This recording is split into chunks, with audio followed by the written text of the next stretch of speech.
Hello, Danny Klein Modisette here, coming to you live from Los Angeles in honor of Mental Health Awareness Month.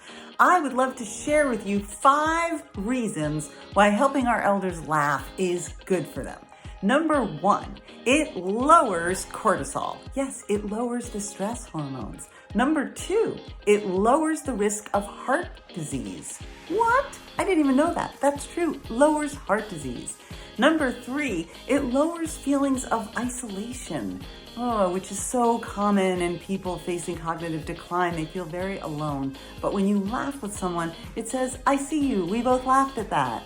And number 4, it just lowers the whole body stress. It's good for bringing in more oxygen and relaxing, which leads us to, drumroll please, number 5, it lowers agitation.